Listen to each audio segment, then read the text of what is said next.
Well, a man accused of threatening Congressman Scott Taylor was found mentally incompetent to stand trial in court today.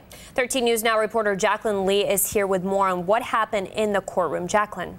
Christina and Lucy, in court, the judge explained why a psychologist found Godwin incompetent to stand trial. That psychologist reviewed Godwin's hospital records, his neuropsychological assessment, in addition to his reports from jail. The psychologist declared Godwin suffered from a mental disease or defect and therefore was incompetent. Neither the prosecution nor the defense contested this finding. The judge declared Godwin committed to the Attorney General's custody so he could be hospitalized for treatment in a facility for not any longer than 4 months. And after court, Godwin's wife had no comment, neither did his attorneys or the prosecution. However, Scott Taylor's camp sent us this statement. Representative Taylor is thankful for the help of law enforcement in this unfortunate incident and that Mr. Godwin be able to get the help he is needed. And we, of course, wish him and his family well. Live in studio, Jacqueline Lee, 13 News Now.